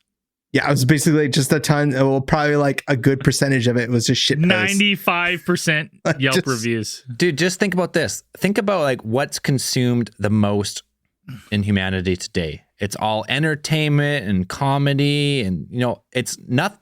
No one knows fuck all about science or what's new in science. What are the new breakthroughs? You barely hear about that. You might hear about it if you subscribe to some of like the science channels. You might hear about new battery technology proposed in this country, or like you might hear some like stuff. Yeah, but that's such a small percentage. The same thing. You go to the grocery store, you get the stuff that sustains you to live, all your food. You go to the checkout aisle, you look and it goes, royal family, Henry and Meghan Markle are no longer royalty. You're like, who gives a fuck? What does that have to do with anything about humanity? How is that news and why is that important? But that's what people know and consume on a daily basis. If all that this library was just filled with all the fucking gossip. Yeah, it's this. Yeah, it would be dramas and stuff, and being like, why this drama is good, why this drama is bad. Like, listen. If I've learned anything from Batman and vs Superman, it's important to know your adversary's mom's name. But also too, like, I don't know, this is a fucking very different time. It's true. Our brains are consumed with so much other shit. You're at work. You work fucking, like, I work 12 hours a day. When I get off work, I want to fill my head with useless bullshit. This is a different time where you had time to explore and to learn. Did you though? And to fucking practice things. Did the common person have time? Like, you're not really. Well, not the common person, not but the royalty. common person. If you're thinking royalty, the people who probably visited this library the most. Yeah, but the common person at this point in time couldn't even fucking read anyways. Sure. So they can't fucking read these gossip tabloids that supposedly were there. So that's irrelevant. Some common people The could people read. that It could- was way less the- percentage than now. The only people that are going into this place and that can fucking read these things are educated people to begin with. It's true. Maybe. Right? I guess I don't know that for sure. This is but- like this is Harvard at the time. You're not having some fucking potato walking in there being like, "Hey man, where's the fucking tabloids? Where's the fucking Archie comics?" It's You not know like what I mean? nobody could read at all. Zero people. No, but but at this point, it was only the intellectuals, the people that were fucking curious and wanted to learn and to teach. Right, intellectuals and royalty, like, you know, relatively affluent, you know, aristocracy. Those people would probably be able to read, But not So those people who were just able- there's not like if you weren't royalty or anything, there was not like there was zero people who could read. It was just a lot less percentage than now. Even if you could read, doesn't mean you could get into the fucking library, right? You had to Not have an that in. one. You had to be there for a reason. Yeah, Andrew, I'm with you because that's like saying like Dan's not going to read tabloids. I mean, I am. I like the Weekly World News. Like, I'm a Boy. moron, right? So why would this library be filled with stuff that amuses just morons? Well, Listen, it's filled with the drama amount of time and I shit. spent on the Detroit Lions Reddit page reading fucking bullshit. Dan's not spending any time doing any of that stupid shit. Yeah. I'm just saying come the on. library, like if you look into it, the library was like full of like all the comedy and the plays and all the stuff that was not really for intellectuals. It was Right. that stuff's for common people, not to read necessarily, but to enjoy, like through Right. stage or whatever. But either way, Was it though? I don't know. I don't know. Do- we don't do know we because really it burnt know? fucking down. We don't even know where it don't- is. We have no idea. We don't even know how many fucking scrolls are in there. We got no clue. The whole thing fucking Yeah. burnt. It's gone. It's we gone. don't know. Yeah, we don't It's know. gone. We got no fucking idea. It's gone. Forget the library. On to the next library. Great library down here in Kelowna probably has 200,000 books, I bet. Yeah, way more books than the fucking Library of Alexandria. Do you? Yeah. But at the same time, final conclusions, I'm going to go with if there was like the history of Egypt and all that stuff, it probably was in the closest proximity giant library. And if it was destroyed or by whatever means, that's probably the reason we don't have concrete evidence of exactly what happened back, 2,500, 3,000 years ago. It's fucking, it got destroyed. Either it was burnt on purpose or it was lost through time or whatever. But I have a hard time believing that. I think but it's not here. Yeah, yes, but my point is that I have a hard time believing that because I have a hard time believing that someone who believed that like, hey, we need to keep all this knowledge is also the same person that is like, we should keep it all in one giant pile of kindling, like all together, no other copies, just one. There were copies. It was copied from other people and they Yeah. were given the fucking copies back. Yes. So yeah, well, exactly. So it's like, did we lose that much information? And I believe the most important stuff would have been destroyed by other religions and other cultures conquering stuff that would like contradict their culture or their religion or their beliefs. They would destroy it because what's the point of keeping that information that people could read and be like, hey, wait a minute. What you're telling us doesn't make sense because of this scroll. Have you read this scroll? No, you torch it. You torch that shit. There you go. Andrew, what do you think? Well, like I just mentioned, like I'm not entirely sure that there's any of this like key missing information because the majority of the stuff, as we learned, was copied. They copied it and gave copies back to these ship merchants and whatnot. So those copies would still exist. That being said, the one thing that jumps out at me, it's like we still have no idea how this fucking library was created. We don't know why. We don't know where. And you're going to tell me that at no point in the existence of that library, they didn't have a fucking book explaining The library? where it was founded, had some fucking cool pictures of it or something like that. That makes me curious. And then it goes back just to the fact that how many times was Alexandria conquered in that time frame after the Ptolemy era. The Ptolemy, the Ptolemy's. The P is silent. I've been drinking. Leave me alone. Read things phonetically. How many times has it been fucking conquered? You know what I mean? I think that library was fair game every time it was conquered, and they went in and decided what existed and what didn't. Yeah, I agree. And that's that's my opinion, but who the fuck knows? Because nobody has any idea. There you go. Dan, what do you think? Wrap this one up. This is very much one of those things that people always hear about the Library of Alexandria. They're like, oh, it burnt down and we lost all these thousands of years of knowledge. And it's like, well, not really. To Andrew's point, very much I agree, where it is that if it was really important, it would have been written down somewhere else. The Library of Alexandria was not the singular and only library that existed in the Hellenistic period. And actually, like the recording of histories is not something that goes back really all that far within like the time that the library was built. Like we weren't recording history on things like that. Papyrus and parchment and those things were at that time were kind of like cutting edge materials. It wasn't like something that we had really been keeping on. The oldest materials that we know that people were writing on were clay tablets, which we found in the the Mesopotamian or like the Babylonian Library of Ashurbanipal or something like that. It's like that's where they found the original clay tablets that had the epic Code of Hammurabi. Epic of Gilgamesh. Gilgamesh was actually recorded inside of those. And so it's not like all of this stuff is lost. Did we lose a lot of information then? Probably a lot of information that would give us a more complete picture of the time that people lived in and you know what current attitudes were and kind of like what the cultural atmosphere was like at that time. We probably lost a lot of that, which is sad. Yes. But it wasn't something that happened like everybody kind of it has this picture of the library burning down or them throwing scrolls out into the Nile, turning it black with ink, or using the scrolls to heat the bathhouses within the city. That stuff probably never happened. That stuff is just exaggerations, hyperbole, whatever. The library just fell into disrepair, much like things did during a turbulent time, in turbulent times within history. After the rise of the Roman Empire, Alexandria kind of fell out of favor. It lost a lot of its political and economic influence throughout the centuries that it was there. So 200, 300 years, that's a long time. And that is plenty of time for a library or things like that were supported by a royalty that fell out of favor. And then we could see that they were plagued by civil wars and things like that within their own cities and within their own country, own area. And that's plenty of time for a library to fall into disrepair and all the thing to kind of just decline.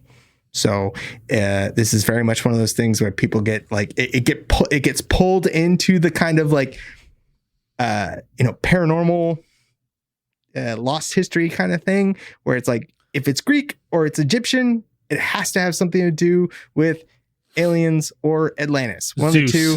Alexandria is the perfect amalgamation of both Egyptian and Greek culture. So obviously it has to have both Atlantis and aliens, but it might have. Doesn't. Don't know. Yeah. Because we don't know where it is. So There you go. I think it's yeah. And listen, if you're $10 or more on our Patreon, look at the picks we give out. Really focus on the picks we're giving out, because we're throwing a couple out there that we don't think you're gonna pick. Don't pick those ones again. This was a good topic. I still think it's a good topic because you get it. It's a good topic. It's a good topic. Was that dramatic pause or you just wasted? Yeah, well, I'm fucking wasted. Both, I think. Oh man, that was great. I'm wasted. That's that dead eye stare. It's a good topic. It is. It's obviously there's a reason why everyone knows about this. It's the reason why I put it on there is that people ask for it, and so it's just not. But there's no conspiracies. There's no aliens to it. It's just crazy. It's just a crazy time in history that we know of. Because it was fucking. It was burned. We gone. get it.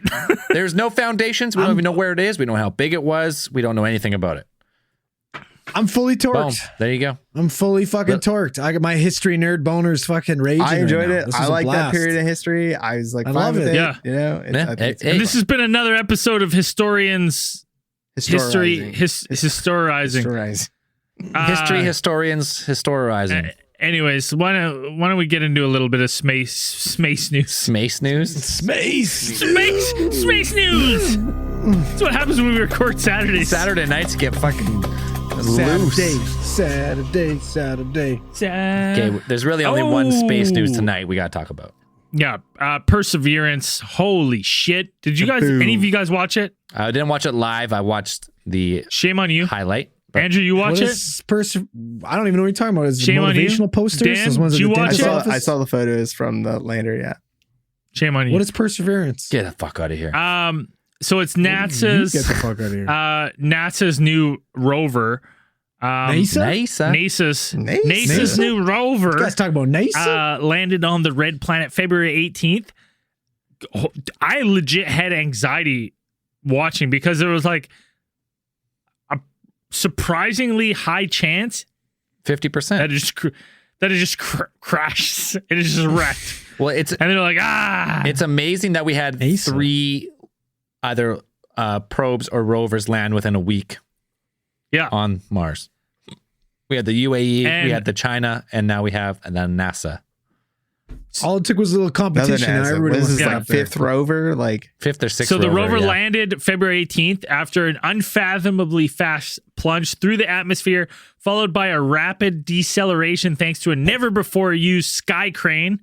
The sky crane then guided crane! the robotic laboratory the remaining 65 feet to the surface using cables. Dropped it I down. think it's produce laboratory. And it sent actually. its first photo of Mars, grayscale. I was like, you can hook that thing up with a fucking color camera? What the fuck? It takes too long for the bandwidth to come through initially. I guess so. So, yeah, there's some rocks. Looks pretty It good. looks pretty dry and Looks pretty pretty red. Marsy. So this Pretty rover is going to be looking for signs of life. It's going to be Mars is cruising red. around. Confirmed. Confirmed again. Well, we don't know yet. Mars is gray. Confirmed. Right now. It's got the grayscale. So we'll see. I mean, it's an exciting time. It's the most advanced rover we've ever had on Mars. It still blows my mind that it lands and within seconds it sends a photo. I'm like, how does that work? Like, holy fuck! Like, It's not what it's like. It's like 4 minutes to Mars, light minutes or something like that. yeah, So what you're 5 minutes Mars. yeah you're seeing. So what you're seeing is actually 5 minutes behind. So like it lands, it takes a picture and sends it. You watch it land and it sends a picture. Like, oh shit, it sent it so fast, but no, it sent it 5 minutes ago. But What's the band? but 30 still, seconds to Mars. dude, 30 seconds to Hey. Mars. we have a fucking we Jared have Leto. a piece of what's that little rover looking movie Short Circuit. We got a little Short Circuit Johnny bot. 5. We got Johnny 5 on Mars right now sending back pictures from another planet and we're getting them within 5 minutes. I'm like this is fucking insane. yeah, it's cool. Yeah. That's the space news for today. That's all we had for space news. Yeah, it's going to be looking for signs of past microbial life. Get so it Get the landed in the microbes. Jezero crater, which is like a 28-mile wide like crater on Mars in the northern hemisphere, and it looks like it used to be a large like river delta into a lake. Like they say a lake probably the size of like Lake Tahoe, like fairly big lake. So it's gonna be looking for that. It's gonna be looking for past evidence of Mars geology and climate. Library of Alexandria. On there. Mars's equivalent of the Library of Alexandria. This thing actually has a fucking chopper. We don't know where it is. Could be there. Dude. You have no idea. This rover has a chopper attached to it, which will actually take off from the Ingenuity. rover and go take pictures and shit and like land That's back cool. on the rover. Fucking space copter. They are saying though that the rover is only supposed to last 30 days because they're expecting it to probably crash or something. But Oh, the helicopter. yeah, so they're hoping it gets Bummer. one. Helicopter. Yeah, it's a fucking chopper. Space Like, copter. That's badass. and it flies around with the camera and it's supposed to land back on the rover or whatever, but they're expecting it It's not the first. It's not the first space helicopter, though. I think it is. No, What's it's the not. first? The Thanos copter. Okay. Yeah, you're right. It's There you real. go. Had to get from fucking planet Titan to Earth, so space. Yeah. So the right. Perseverance is supposed to be the first step, or the last of the steps, I guess I should say, before humans inevitably touch down on Mars sometime in the future. I mean, Tesla or Elon Musk always says like, "Oh, 2024," but he's definitely jumping the gun. I bet. But eventually, someone's going to drop there, and they're never going to come back, and they're going to be the first pioneers to die on Mars. Mm-hmm.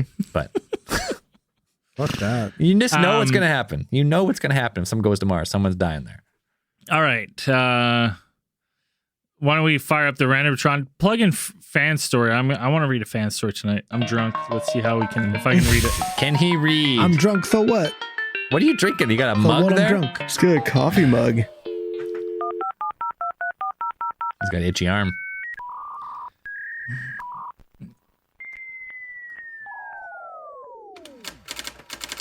Holy That shit, sounds we're like at it's dope. fucking hour 45 already? Time I thought flies we on were a going to final Saturday. thoughts like 30 Who would have minutes thought ago. we could go this hard on fucking All right, you should Not me. You should have Not it. me. You get it? You get it? Oh, yeah, I got it. All right. This is from Why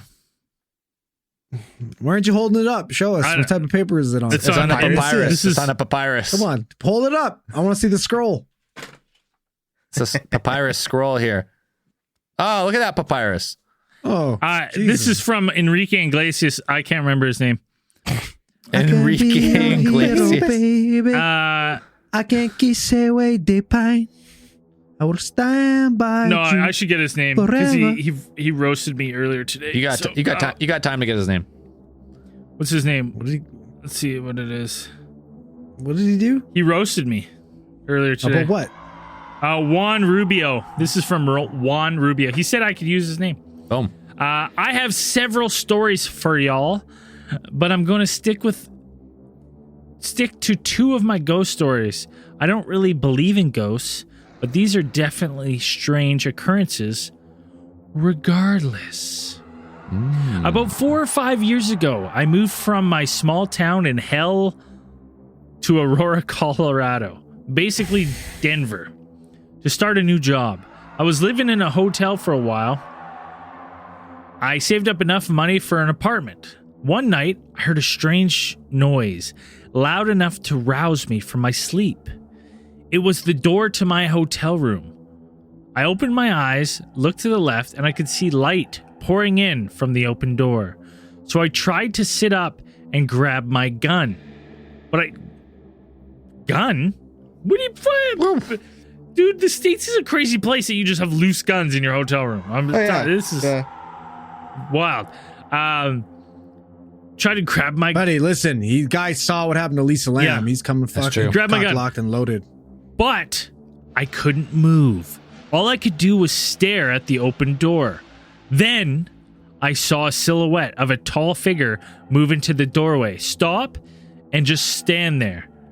I began to panic, breathing heavily and trying with all my will to move so I could protect myself, but to no avail. The figure started to approach ever so slowly until it was directly over me, looking down at my torso. That's not Easy. good. Hopefully you were laying on your back. With nothing but malevolence emanating from every pore of this being. What? Say that again, sorry. Malevolence? It says male Malevolence? Malevolence? It's been- Malevolence. It's spelt malevolence Okay. emanating from every pore of this I being. mean, I have At this point, malevolence coming out of my pores all the time. Man Oh, to man. yo. you done? At this point, I am breathing so hard, sweating, and trying to scream, but I can do nothing, just watch. Then suddenly, I shot up, startling myself as well as the figure, and I immediately turned away to grab my gun off the nightstand. When I looked back, there was nothing there. The door was shut. There was a light on in the room that I don't recall leaving on, but everything else was secure. The door had the chain on it and everything. Even typing this, fills me with anxiety. Listen, I would even at least give a couple desk pops just to let them know. It was just so brutal. It didn't look at me in the face. Business. It just stared at my chest. Why? The most terrifying experience of my life.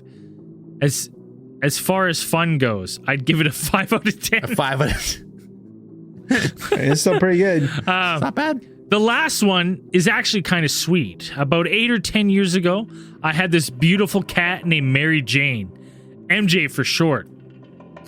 And we spent tons of time together. I love that kitty.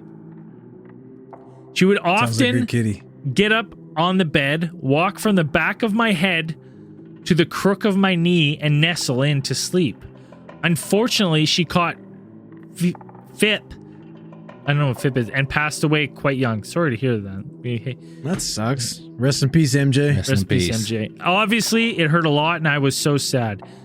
She was absolutely awesome, and I have another cat that was just a baby when I had her, but she will always be my MJ. Anyways, after she passed, I felt phantom paws moving down the bed and stopping by my knee. Exactly how it felt when she used to do that. So I'd look up expecting to see my other cat, Freckles, but he was just hanging out on my closet clothes pile. I chalked it up to just being so accustomed to it that my mind was just imagining it.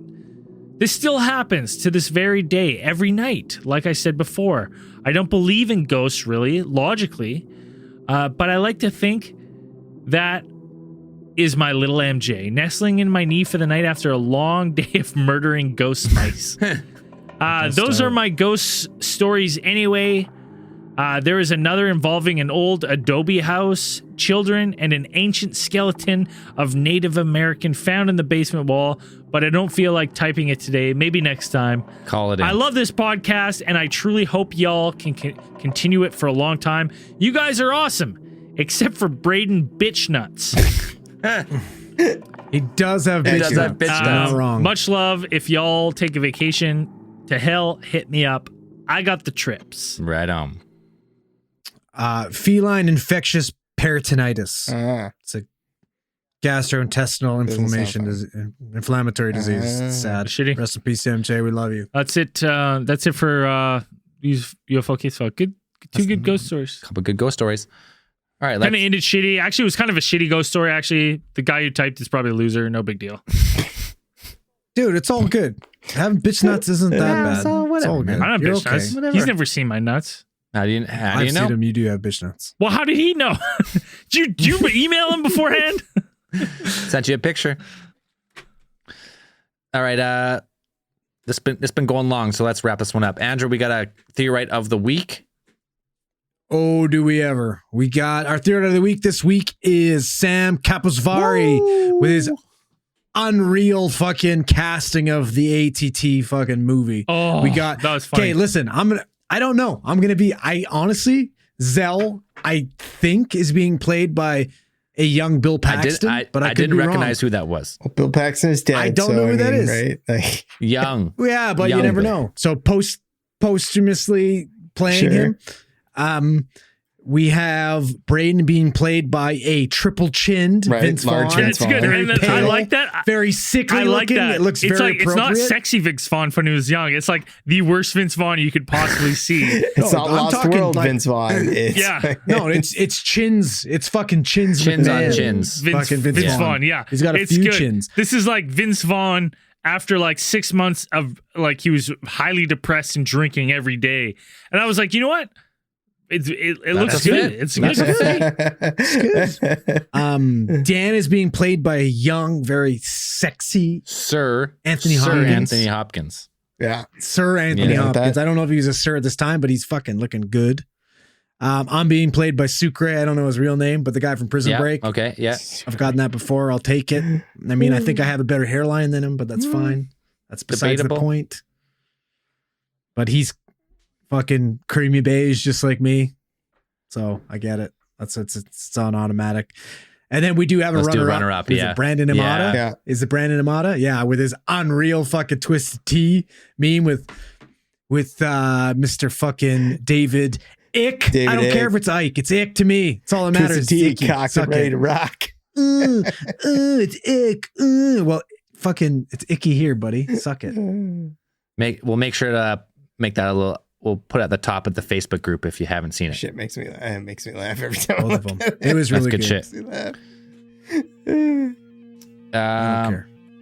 If you're not supporting on our Patreon, head over to patreon.com/Alien Theorist Podcast for the live stream, the early access, the Discord, the bonus, all the other good shit that comes with it. This week's newest Patreon supporters. We gotta get a little more volume on this music here. Here we go. Yeah, we do. Frankie, Leo Barcenas, Christopher Buck Sleazy the Fourth went up. Vaughn Vibrance, thank you very much. Culturepology went up from 3 to 5. Ethan Wilson, $10 pledge by Sir Barris. Nick Esparza, 2 back-to-back full-year pledges by Trevor Jones and Joshua Birch. Yeah, boy, Trevor. Man, we gotta do this for a whole other year. Yeah, no stopping. We can never stop. And last pledge of the week is Jessica Rios. Thank you very much for supporting the show. And as we always say at the end of these things, keep those eyes on the skies. See you in after hours.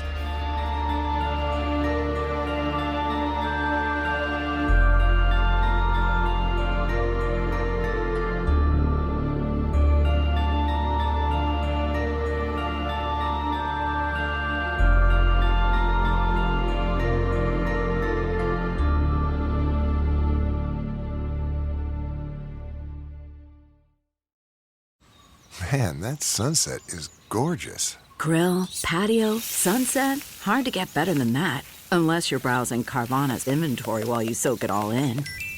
Oh, burger time. So sit back, get comfortable. Carvana's got thousands of cars under $20,000 just waiting for you. I could stay here forever. Carvana, where car buying meets comfort, meets convenience. Download the app or visit Carvana.com today. Man, that sunset is gorgeous. Grill, patio, sunset. Hard to get better than that. Unless you're browsing Carvana's inventory while you soak it all in. Oh, burger time. So sit back, get comfortable. Carvana's got thousands of cars under $20,000 just waiting for you. I could stay here forever. Carvana, where car buying meets comfort, meets convenience.